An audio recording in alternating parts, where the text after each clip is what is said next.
I need you to move out for a while. My parents are visiting and they don't like you, she said casually. I said, okay, and walked out permanently. She called after they left, ready to fix things. I said, I already did, and hung up. I, 32, had been living with Melody, 29, for 2 years when she walked into our Tampa condo's kitchen one Tuesday evening and delivered that line. We'd been engaged for 8 months. The ring I'd saved 18 months to buy sat in her jewelry box upstairs. We'd been house hunting on weekends, talking about the wedding next fall, looking at properties in West Chase with good schools for the kids we'd planned, but apparently none of that mattered when her parents decided to visit. I was standing at the granite counter, halfway through prepping dinner. Chicken breast, asparagus, the works. Tuesday was my turn to cook. We'd developed this routine over 2 years of shared domestic life. She said it the way someone might ask you to grab milk from the store. Casual, matter of fact. Like my entire existence in our shared space was negotiable. The knife stopped mid-cut. I felt my chest tighten, a familiar sensation I'd been ignoring for months. I looked at her, waiting for the punchline, the nervous laugh that would tell me this was some kind of joke. Nothing came. She just stood there, scrolling through her Instagram feed while she waited for my response. I set the knife down carefully. Okay, I said. Then I walked to our bedroom, pulled my old North Face duffel bag from the closet, and started packing. She followed me, confusion replacing her casual indifference. What are you doing? I didn't answer. I just kept folding clothes, methodical, calm. Each folded shirt represented a month I'd wasted believing this was permanent. 2 years of building a life together, and it all fit back into one bag. It's only for a week, she added, like that made it better. Like temporary erasure was somehow less insulting than permanent. Invisibility. I zipped the bag, grabbed my laptop and charger from the nightstand, and walked past her to the front door. My hands weren't shaking yet. That would come later. Where are you going right now? She asked, following me down the hallway past the photos we'd hung together last Christmas. Pictures of us in Key West, at her company holiday party, at my promotion celebration. All evidence of a relationship that apparently needed to disappear when her parents came to town. I turned the handle. You said move out. I'm moving out. The door clicked shut behind me, and I never went back. The drive to Noah's place took 20 minutes through Tampa traffic. 20 minutes to process what had just happened. My best friend from college lived in Hyde Park with his wife and 2 kids. When I knocked on his door at 8:30 p.m., he took one look at my duffel bag and stepped aside. Guest room's yours, he said. How long do you need it? I don't know yet. He nodded. I'll grab some. Sheets. Melody and I met through work 18 months before I moved in with her. I was managing marketing campaigns for Gulf Coast Logistics, pulling $78,000 a year, coordinating shipments between Tampa and Latin America. She was analyzing investment portfolios at Tampa Bay Financial, making decent money herself in the banking sector. Coffee meetings turned into dinner dates turned into weekends together. She was sharp, driven, ambitious. We clicked on everything that mattered, or so I thought. A year in, she suggested I move into her condo. Made sense financially, she said. My lease was ending at my Channelside apartment. Her place had space, and we were spending every night together anyway. The $380,000 condo was in her name, but I offered to add mine to the deed when we made it official. Let's see how it goes first, she'd said. I should have noticed it then. Her place, her rules, her timeline. But I was optimistic about our future. I figured once we got engaged, things would shift naturally. We'd become true partners in every sense. They didn't. Even after I proposed on Clearwater Beach last August, even after she said yes with tears in her eyes, the condo stayed hers. My name never made it onto anything official. When we split the $2,400 in monthly expenses, I wrote her a check each month like a tenant. When her friends came over for wine nights, she'd introduce me as her fiancée, but something always felt performative about it, like she was trying out the words to see how they sounded. Her family was a topic she navigated more carefully than a hurricane forecast. In 2 years together, I'd never met them. Not in person, not over video calls, not even accidentally when they called during dinner. When her phone rang with mom or dad on the caller ID, she'd disappear into the bedroom and close the door. I'd hear her voice change through the walls. Softer, younger, more deferential. Like she was transforming into a different person entirely. When she came back out, I'd ask how they were. Fine, she'd say. That was it. No details, no invitation to be part of that conversation. No acknowledgement that I might have legitimate interest in the people who'd raised the woman I planned to marry. I brought it up 6 months after moving in. We were having dinner at Burns Steakhouse, celebrating her promotion to senior analyst. The wine had made her more relaxed than usual. "Do your parents know about me?" She paused, fork hovering over her filet. "They know I'm seeing someone. Seeing, not living with, not engaged to, not planning a future with, just seeing. Do they know I live here?" She shifted in her seat, avoiding eye contact. "It hasn't come up." That should have been my exit right there. But I convinced myself it was her issue to work through, her family dynamic to navigate. I told myself I was being patient, understanding, supportive, the kind of partner who didn't pressure someone about complicated family relationships. I wasn't being supportive, I was being convenient. Her younger brother Chad visited once, unannounced. It was a Saturday in March, around noon. I was in the kitchen making coffee, still in my weekend clothes, khakis and a Bucks polo. Melody was on the balcony, reading. The knock came sharp and unexpected. Melody opened the door, her face cycling through surprise, panic, and forced brightness in about 3 seconds. "Chad, what are you doing here?" He grinned, holding up white takeout bags that smelled like barbecue. "Surprise visit. Mom sent your favorite from Smoky Bones. Thought I'd drive down from Gainesville and hang out." His eyes landed on me, standing in the kitchen doorway with my University of Florida mug. The grin faded like someone had flipped a switch. "Oh, hey there. You must be the roommate Mel mentioned." Roommate. I waited for her to correct him, to say fiancé, boyfriend, anything that acknowledged what we actually were. The silence stretched like taffy. Melody just stood there, frozen, while I felt something die in my chest. "Yeah," I said finally. "I'm Beau." She ushered Chad inside quickly, took the food from him, and suggested they eat on the balcony where they could catch up properly. I stayed in the living room, pretending to watch ESPN while listening to their conversation through the sliding glass door. Chad asked why she hadn't mentioned I lived there permanently, why there were men's clothes in the closet, a second toothbrush in the bathroom, my name on some of the mail. "It's temporary," she told him, her voice carrying that same careful tone she used with her parents. "He's between leases, just helping him out for a few months." We'd been engaged for 3 months at that point, 3 months of planning a wedding, looking at houses, talking about kids. And I was temporary, a charity case she was helping out. "That's nice of you," Chad said. "Mom and Dad would probably want to meet him if he's staying here, though. You know how they are about your living situation." "Yeah, well, it's not really their business, and it's not permanent anyway." After Chad left, I confronted her in the kitchen while she was putting away the leftover barbecue. "Why did you lie to your brother?" She got defensive immediately, shoulders tensing.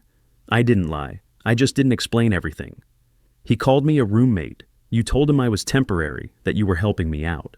She rubbed her temples like she was getting a headache. "My family is complicated. They have expectations." "Expectations about what?"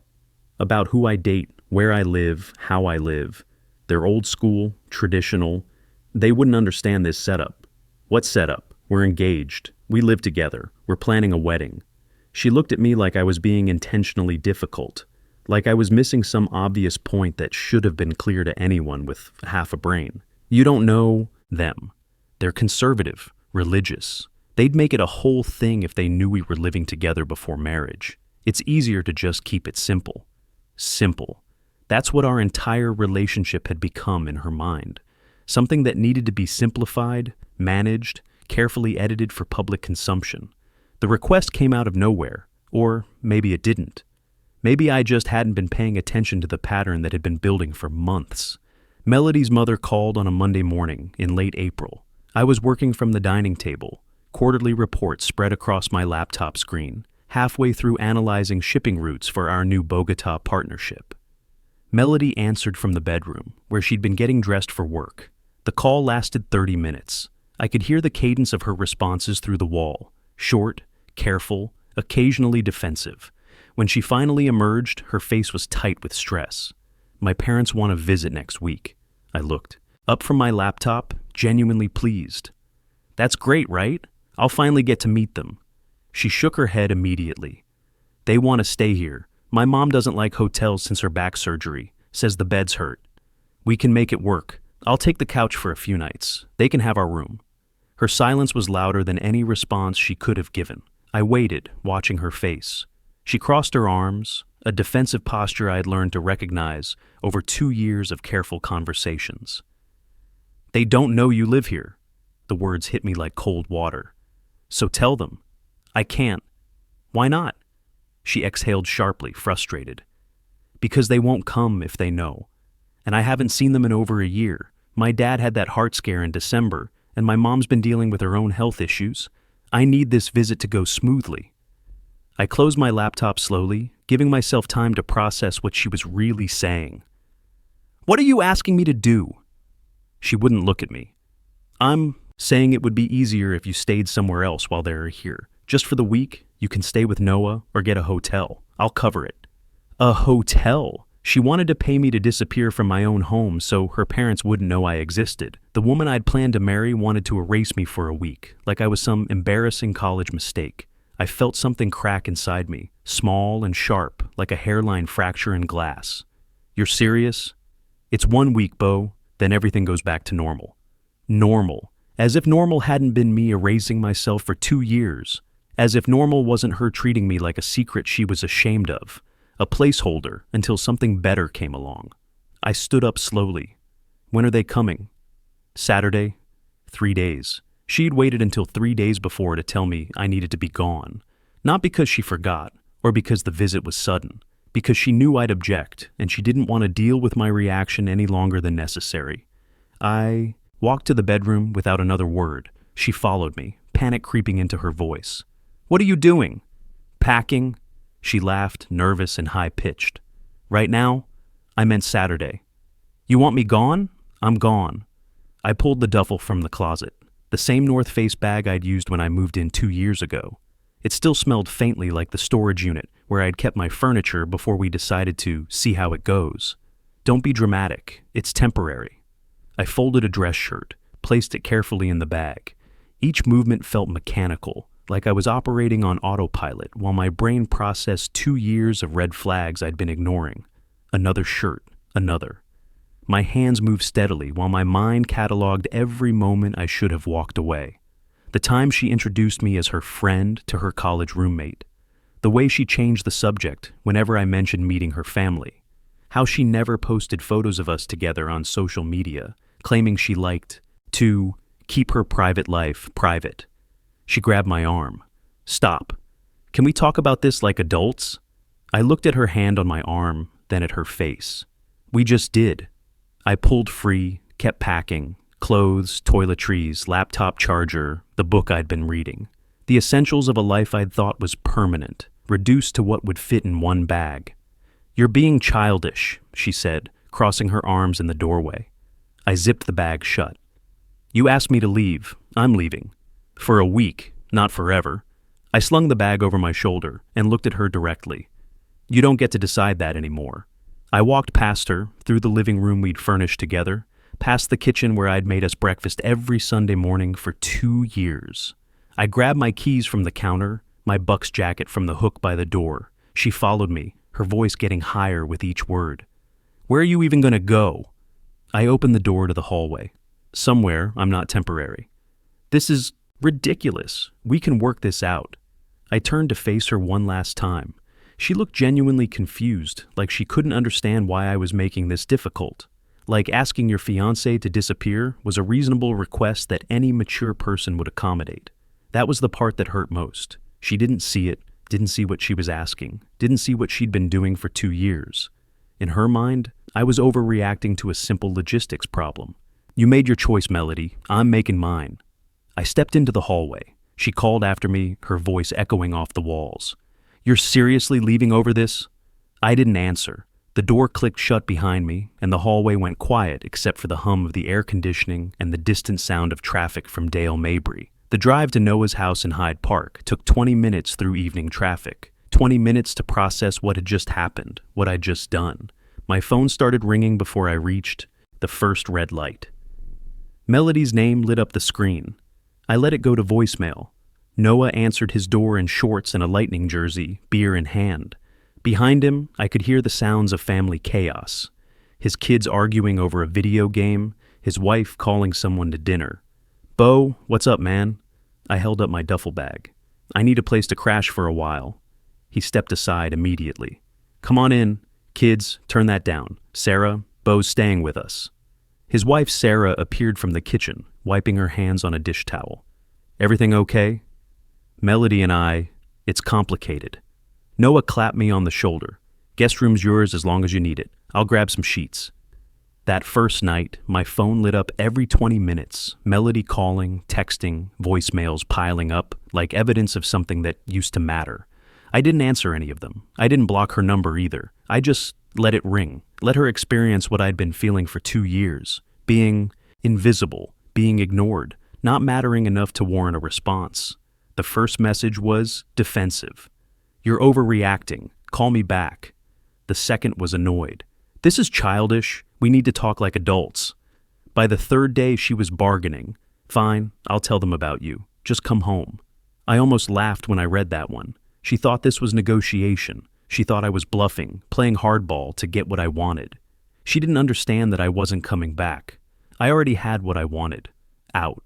Saturday came. Her parents arrived. I knew because I still had access to our shared Amazon account, and I could see the grocery deliveries to the condo.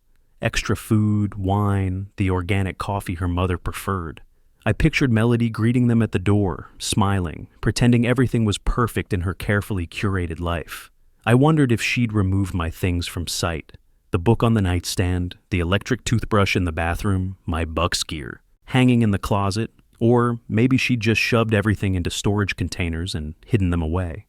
Either way, I'd been erased as efficiently as deleting a file. Noah's kids kept me distracted that weekend. 7-year-old Emma wanted help with her bicycle, and 5-year-old Jake needed someone to throw a baseball with in the backyard. Normal family chaos. What weekends were supposed to look like when you weren't walking on eggshells around someone's shame. "You're good with them," Sarah observed Sunday evening, watching me help Emma with her math homework. "Thanks. I always figured I'd have my own by now." She gave me a knowing look. "The right person will want to build that with you, not hide you from it."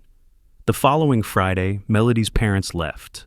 I knew because their phones disconnected from the condo's Wi-Fi at 2:47 p.m. according to the router logs I still had access to. By 4:30, my phone was ringing again. This time I answered, not because I wanted to talk, but because I wanted to end it cleanly. "Finally," she said, relief flooding her voice. "I've been trying to reach you all week." I was sitting on Noah's back porch, watching his kids play in the sprinkler. "I know." Silence. Then, carefully, "My parents are gone. You can come back now." "No." "What do you mean, no?" "I mean, I'm not coming back." Her voice shifted, confused and slightly panicked. "Why not?" "The visit went fine. I said you could come back." "You told me to leave. I left." "For a week. It was temporary." "For you, maybe? Not for me." She exhaled sharply. "You're seriously doing this over 1 week?" "It's not about the week, Melody. It's about 2 years of being treated like I don't exist. Like I'm some dirty secret you need to manage. That's not fair. You asked me to move out of my own home so your parents wouldn't know I live there. You let your brother call me a roommate. You told him I was temporary. How is any of that fair?" She paused. When she spoke again, her voice was smaller, more vulnerable. "I was going to tell them after the visit. I just needed time to figure out how. You had 2 years. My family is complicated. You don't understand the pressure. Every family is complicated. That's not an excuse for erasing your fiancé." She tried a different approach. "I love you, Beau. You know that." I closed my eyes, feeling something final settle in my chest. "No, you don't. You love the idea of me. The version that fits into your life when it's convenient and disappears when it's not. That's not true. Your brother thinks I'm your roommate. You've never posted a photo of us together. You kept me away from every important person in your life. You made me invisible for 2 years, and the second I became inconvenient, you tried to erase me completely." Her breathing quickened. "I needed time to figure out how to tell them about us. You needed me to be your secret, and I'm done being anyone's secret. So that's it? You're just giving up on us? I stood up, walked to the edge of the porch where I could see the Tampa skyline in the distance. All those lights, all those lives being lived openly, honestly. I'm not giving up. I gave up 2 years ago when I moved into a place that was never ours. When I became someone you had to hide instead of someone you were proud of. I gave up then. I'm just finally admitting it. She started crying, soft, shaky breaths that once would have broken my heart. Please, we can fix this. I'll tell them everything. We can start over. You keep saying we can fix it, but you don't want to fix anything. You want me to come back and pretend this didn't happen. Pretend you didn't choose your family's comfort over my dignity. Then what do you want me to do? Nothing. I already did what needed to be done. Which is what? I chose myself. I hung up. The phone buzzed immediately with another call. I declined it, then blocked her number. 3 months later, I signed a lease on my own place. 1-bedroom apartment in Channelside with a view of the harbor. My name on everything. It was mine. Not shared, not temporary, not negotiable. Just mine. I started seeing someone new 6 months later. Harper, a marketing director at a fintech startup. We met at a Tampa Bay Young Professionals networking event. Talked for hours about campaigns and strategy and life goals. On our second date, she asked if I wanted to meet her parents. They're driving down from Jacksonville next weekend. We're doing brunch at the Renaissance. You should come. I hesitated. She noticed immediately. Too soon? No, I said. Just unexpected. She smiled. I don't do secrets, Beau. If we're going to build something real, I want you to be part of my actual life. All of it. Brunch with her parents was effortless. They asked about my work, my family, my plans. They were warm, welcoming, genuinely interested in getting to know the man their daughter was dating. Harper held my hand under the table, smiled, at me when her dad made terrible jokes about the Bucks' playoff chances. This was what it was supposed to feel like, being included, being wanted, being seen. A year later, I was sitting on my balcony with morning coffee, watching boats move across Tampa Bay. My phone buzzed with a text from Harper. Dinner at my parents' tonight, 7 p.m. Mom's making your favorite lasagna. I smiled. This was my life now. No secrets, no hiding, no temporary arrangements. Just someone who wanted me there every single day, in every part of her world, without conditions or shame. People ask me sometimes if I regret leaving, if I overreacted. The answer is always the same. At 32, you know your worth. You know the difference between love and convenience, between partnership and performance. When someone asks you to disappear from your own life, the healthiest response isn't negotiation. It's recognition that you deserve better. The moment Melody asked me to move out, she revealed everything I needed to know about how she valued me, and believing people when they show you who they are isn't giving up, it's growing up.